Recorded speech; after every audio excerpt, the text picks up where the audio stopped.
Oke, karena ini penting ini masalah pertanahan itu. Terima kasih jajaran Kementerian ATR BPN yang sudah ikut rapat. Di kesimpulannya anggap ikut gitu aja ya Mas Menteri. Karena umum kok kesimpulannya. Oh ada Pak Dalu, oke. Selanjutnya tadi urutannya KPU ya? Mana? Oh, Andri. Pak Mego ada yang mau direspon? Ya. Baik, terima kasih Bapak. Ada beberapa hal yang tadi disampaikan dan yang secara umum bahwa kami akan terus mengupayakan hal-hal yang terkait dengan tadi pelayanan kepada masyarakat. Jadi apa saja yang harus segera mungkin dilakukan digitalisasi nanti akan kami prioritaskan khususnya untuk tahun 2026 yang akan datang. Jadi bagaimana terkait dengan arsip tadi agraria, arsip kebencanaan, arsip pemilu, kemudian berbagai arsip lain yang terkait dengan prioritas Presiden.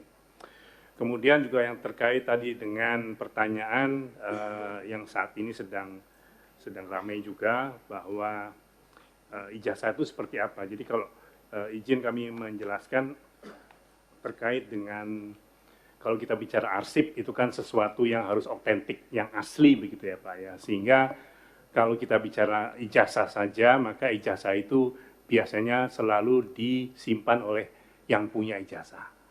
Yang pertama. Jadi kalau ditanya itu arsipnya di mana, arsipnya ya pasti ada yang ada dan dimiliki oleh yang bersangkutan. Gitu. Bahwa kemudian itu menjadi hal yang kalau terkait dengan ijazah Presiden, maka itu ada salinannya pasti di KPU. Gitu.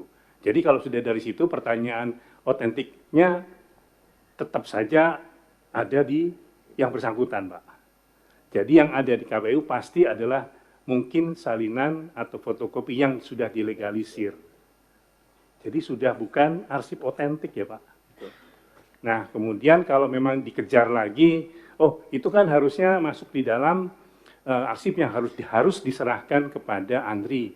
Ada aturan lagi yang mengatur bahwa arsip itu akan diserahkan kepada Andri kalau sudah masuk klasifikasi statis atau mungkin sesuatu yang bersifat itu sangat memiliki nilai manfaat yang luar biasa sehingga menjadi arsip yang harus disimpan. Gitu. Nah begitu harus disimpan, kami harus klasifikasi lagi. Ini arsip yang berupa fotokopi yang sudah dilegalisir dan sebagainya itu harus diklarifikasi lagi Pak. Gitu. Jadi tentunya kami kembalikan lagi kalau kita mau menurut kepada Undang-Undang Keterbukaan Informasi Publik atau Undang-Undang Kearsipan dan sebagainya, nah itu yang kemudian menjadi jelas sebetulnya, tapi kita tidak permasalahkan kenapa itu diangkat ya Pak ya. Dan mungkin ini yang kemudian nanti ada masa retensi dan sebagainya yang ditetapkan bukan oleh Andri tetapi yang ditetapkan oleh dalam hal ini KPU-nya. Jadi mau berapa tahun dan sebagainya, seperti itu. Izin nanti kalau dibutuhkan kami siap untuk berdiskusi lebih detail Bapak. Kemudian kalau yang tadi yang terkait dengan bagaimana Andri bisa membantu dalam konteks ada lagi nih konflik 3 pulau di Papua Barat Daya yang kemudian ada di perbatasan antara Papua Barat Daya dan Maluku Utara. Ini mirip seperti 4 pulau yang kemarin bukan diperebutkan lah, disengketakan antara pemerintah Aceh dan pemerintah Sumatera Utara, dan itu bisa selesai dengan adanya arsip. Kami akan segera untuk kemudian kami sampaikan Bapak. Jadi dulunya atau dalam konteks arsipnya itu dulu apakah masuk di dalam konteks sebelumnya adalah pasti Provinsi Irian Jaya mungkin ya Pak ya, kemudian menjadi Papua dan Maluku yang merupakan kemudian saat ini menjadi Maluku Utara setelah pengembangan wilayah. Saya kira demikian Bapak. Ijazah tadi ya dan arsip tadi sampaikan Pak Kepala Arsip, kita Andri, kita sendiri, teman-teman sekalian, Pak Wasin, Gus Wasin, kami ingin sampaikan bahwa PKPU kita, PKPU 17 nomor 2023 yang sekarang sedang dibincang berkaitan dengan sidang sengketa di Komisi Informasi, memang kita mengatur dokumen yang menjadi di lampiran kita dokumen yang berkas capres dan cawapres serta calon kepala daerah yang menjadi dokumen di jadwal retensi arsipkan atau di CRA ini selama 5 tahun.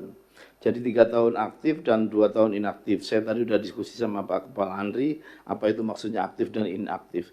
Di antara dokumen-dokumen dalam lampiran itu memang adalah dokumen yang bersifat dokumen persyaratan pasangan calon seperti surat pernyataan pasangan calon, susunan tim kampanye, bukti nomor rekening, naskah visi, surat keterangan, daftar riwayat hidup, pasangan capres-capres dan seterusnya, tanda terima berkas dan seterusnya. Ini yang masuk di CRA, jadwal retensi arsip. Khusus ijazah di daerah-daerah yang kemarin disoal, sejatinya para pihak yang minta itu juga sudah dikasih, termasuk di Jakarta, di pusat juga dikasih.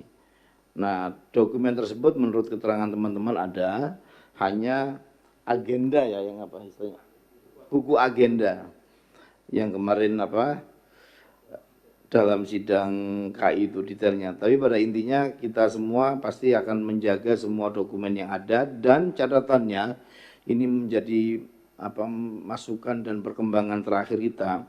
Mungkin baru periode ini juga pasca pemilu, bahkan setelah selesai pemilu, dokumen-dokumen itu kemudian dimintakan para pihak. Sebelumnya belum pernah.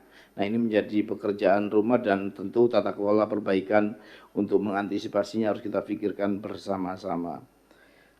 Saya kira itu berkaitan dengan tadi Mas Bimo, kami setuju dan ini sudah menjadi program kami bahwa di antara 2 program prioritas nasional itu adalah soal pemeliharaan data pemilih, yang dalam prakteknya setiap 6 bulan kita melakukan pemutakhiran daftar pemilih berkelanjutan. Ini sebagaimana amanat Undang-Undang 7 dan juga pendidikan pemilih terutama di kawasan terluar terjauh.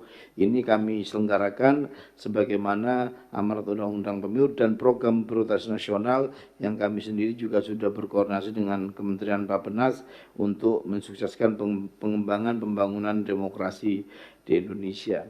Download Tribun X sekarang, menghadirkan lokal menjadi Indonesia.